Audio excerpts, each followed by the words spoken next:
Bueno, aquí estamos, es jueves, transitamos los días más breves del año. Recordemos que hasta el día 21 de este presente mes los días seguirán acortándose a razón de prácticamente 2 minutos por día, 1 minuto menos en la mañana, 1 minuto menos en la noche, y después comenzará la cuenta reversa que nos irá llevando despacito hacia la primavera y el verano. Ayer el ministro Trota, ministro de Educación de la Nación, dijo que en agosto volverán las clases a Mar del Plata y agregó: no se le puede privar a Mar del Plata de la temporada de verano. Son dos buenas definiciones. En un contexto en donde lo que está en el centro de la escena es la decisión que lanzó el presidente. A ver, no es una decisión. Es el punto que lanzó el presidente diciendo: estamos evaluando volver a la cuarentena más estricta. ¿Por qué es esto? Bueno, en teoría, porque están apareciendo muchos más casos, estaría llegando a lo que llaman el pico. Por otro lado, ayer habló el gobernador Kicillof. Cuando habla Kicillof es todo un tema, después hay que andar decodificando, porque, digamos, es excesivamente gestual, tiene un modo muy difícil, muy complejo de ir articulando lo que dice. Es como que se le atropellan en la cabeza las ideas a una velocidad que su verba no puede articular adecuadamente. Pero se habla de un nivel de ocupación de camas del orden del 43% en la provincia de Buenos Aires. Cuando uno mira los números de los casos que hay, no cierra mucho. ¿Cuál es el otro tema? Bueno, en el día de ayer, el dirigente Larroque, el hombre que reemplazó a Fernanda Raberta en el área de acción social de la provincia de Buenos Aires, dijo que llevaban hechos 133.000 testeos. ¡Wow! Un número, un numerazo. Si esto es así, es un numerazo. La pregunta es: ¿quién valida el numerazo que tiró Larroque? Y dijo que de esos 133.000 testeos, 600 habían dado positivo. Los números totales generales siguen siendo unos números que llaman a hacerse muchas preguntas. Esos casos positivos no son casos extremos de personas que requieren de la emergencia sanitaria, de las camas con respirador artificial, etcétera, etcétera. Por otro lado, bueno, por supuesto, y la verdad que es casi inexorable, todos los días hay un caso dramático. El caso dramático, en este caso, es la infección de bebés en la ciudad de Luján, con muchos interrogantes al respecto de cómo se pudo producir esto. Pero miren, en un plano que es aparentemente lejano para la sociedad argentina, pero que hoy en la comunicación se vuelve todo próximo, el profesor Yoram Lass, persona al respecto de la cual yo he hablado, repito el nombre, Yoram Lass, ¿sí? Ex ministro de Salud de Israel, en una entrevista para la televisión pública que la hizo Damián Pacher. ¿Quién es Damián Pacher? Damián Pacher es el periodista que dio la primicia al respecto de la muerte de Nisman. Lo tienen a Damián Pacher. Damián Pacher es un argentino israelí, había hecho estaba haciendo un trabajo periodístico en Argentina, fue el que tuiteó al respecto, el que hizo saltar las alarmas, el que colocó en estado de tensión todo el sistema comunicacional argentino e hizo saltar literalmente los tapones de la comunicación y la política en aquel momento del día que le quitaron la vida a Nisman. Damián Pacher está trabajando para la televisión pública de Israel. Hoy en la televisión pública de Israel están anunciando que va a haber una entrevista con datos únicos de un exagente del Mossad al respecto de los atentados en nuestro país, y donde se va a hablar también del tema Nisman. Esto seguramente va a ser sobre el mediodía nuestro, dada la diferencia horaria, un poquito después del mediodía de Argentina, habrá que estar muy atento. Pero en la entrevista que subieron en la página de la televisión pública de Israel, entrevistado el profesor Yoram Lass, que viene diciendo que el mundo se ha vuelto loco con este tema de los encierros, y lo sostiene con datos y lo sostiene con números, volvió a decir: esta es una gripe un poco más intensa. Tema de debate si lo hay. Hablando de debate, en Mar del Plata una publicación que en el transcurso de este programa comentaré, pone en severo cuestionamiento la metodología al respecto del señalamiento de los casos en Mar del Plata y estas cuestiones donde de pronto hay un parte que dice que la persona es positiva, hora después la persona es negativa. Hay un nivel de estudios importantes.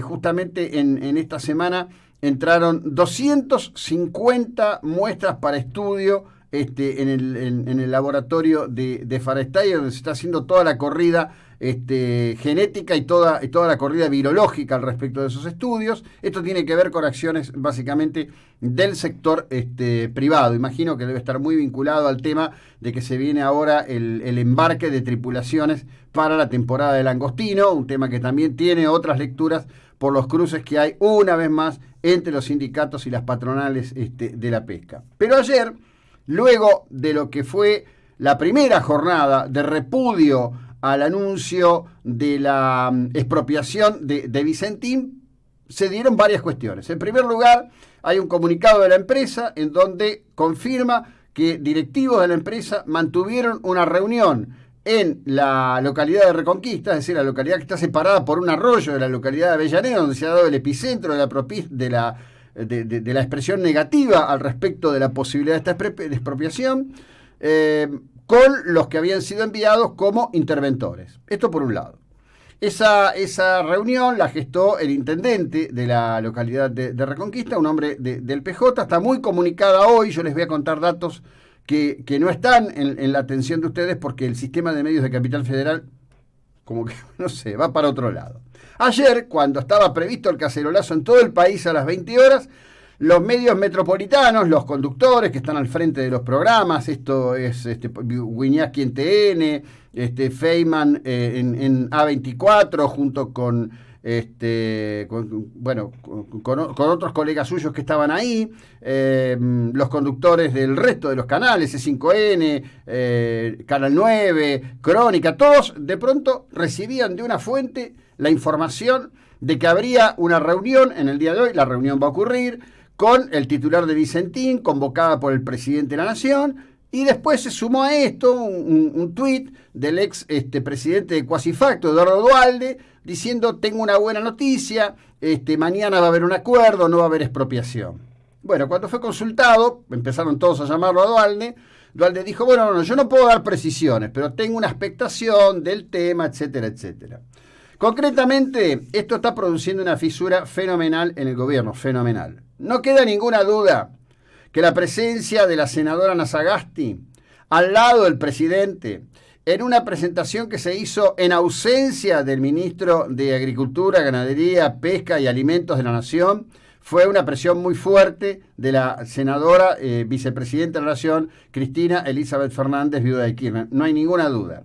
No hay ninguna duda que el ministro del área, si tuviera algún atisbo de dignidad, ya debería haber renunciado, porque se enteró del proyecto de expropiación y la designación de interventores mirando la tele. La que sí sabía que esto se venía era su jefa de gabinete, una ingeniera agrónoma que pertenece al Instituto Patria, donde todo esto se cocinó. Y tal como señalé en un tuit el día de antes de ayer, no era que Daddy Brieva estaba hablando como un loco cuando le dice al presidente, si vamos a hacer Venezuela, hacelo ahora.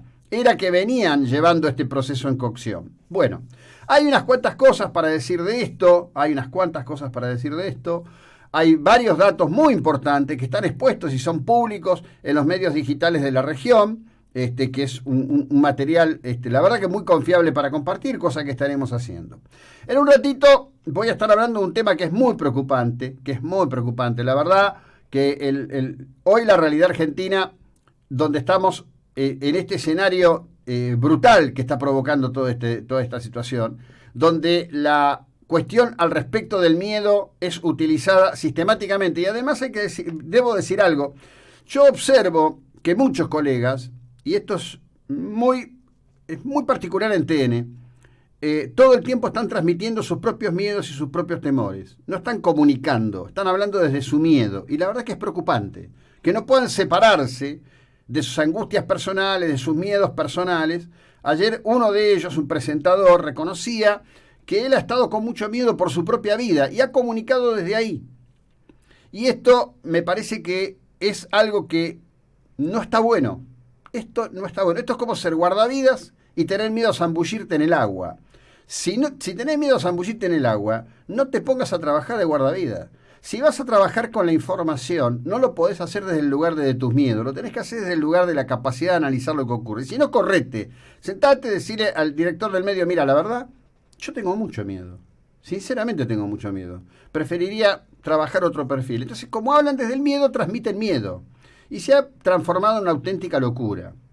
Reitero algo que ya he comentado. En el año 1968, cuando la humanidad miraba hacia la Luna, porque el hombre había llegado a la Luna, cuando la humanidad miraba hacia el conflicto de Vietnam, un conflicto que tuvo probablemente la cobertura abierta de periodismo más importante de toda la era moderna, cuando las marchas se sucedían en Estados Unidos a favor de la paz y para que el Estados Unidos se retirase de Vietnam, cuando el mundo se sacudía por el asesinato de Robert Kennedy, de Martin Luther King, en donde ni por casualidad, y miren que el día del asesinato de King, Estados Unidos vivió jornadas de locura, se dieron las situaciones que se dieron en las primeras jornadas luego de la muerte de George Floyd. Bueno, en ese momento hubo una pandemia, en ese momento se le conoció como gripe de Hong Kong. En ese momento, con 138 millones de habitantes, Estados Unidos tuvo 100.000 personas que fallecieron, estadísticamente reflejado como a consecuencia de esta gripe de Hong Kong, para la cual nunca, jamás, tampoco se encontró una vacuna. Hay que ser muy claros con eso. Bueno, ¿qué es lo que ocurre hoy? Bueno, cuando uno escucha a personas como los virólogos italianos que están diciendo, bueno, miren, la verdad, esta etapa del virus está muy degradado, no tiene nivel de impacto. Cuando uno escucha a hombres con el prestigio del profesor Yoram Lass, ex ministro de Salud del Estado de Israel, decir, miren, esto es una gripe. Y la pregunta es la proporción, porque claro, a vos te presentan las imágenes de Brasil, ¿no? Con las tumbas que van cavando una al lado del otro, los tipos todos con los equipos, con los monos esos espectaculares que se ponen y demás. Y te ponen el número, vos decís, esto es una locura, Bolsonaro es un asesino, Trump es otro asesino, desprecian la vida. Cuando mirás la estadística y mirás el promedio, te das cuenta que esto está dentro de eso, de un promedio histórico. Como si esto fuera poco, ayer, en otro artículo, porque hoy se publica y se publica y se publica, un grupo de virólogos dice, vendrán otros coronavirus y van a ser más agresivos que estos. Cuando mirás el artículo decís, ¿y cuál es la justificación de todo esto? Las expectativas de estos virólogos. La pregunta es, a la distancia, sin conocerlos, ¿esto es porque creen en esto? ¿Esto es porque tienen elementos? ¿O esto es porque están disputando fondos para tener recursos para investigar y para poder seguir y desarrollar sus vidas profesionales? Porque aún en una situación como esta, las personas no dejan de ser personas. Ayer fue otro día de manifestaciones imponentes en Estados Unidos, lo hubo en las principales ciudades de Estados Unidos. Cualquiera que seguía el curso horario de la costa este hacia la costa oeste veía que durante toda la jornada, terminando en las ciudades de Portland y Oregon en la costa oeste y en Los Ángeles, Estados Unidos se seguía movilizando. Hoy los norteamericanos piden, todos unidos, sin distinción de color o origen de ascendencia, sencillamente que cambie el marco legal de funcionamiento de sus fuerzas de seguridad. La verdad, es un momento absolutamente impensado. George Floyd deja un legado que en su vida él hubiera imaginado. Tristemente fue a partir de su tristísima muerte, del último momento, del último suspiro de su vida. Ya continuamos.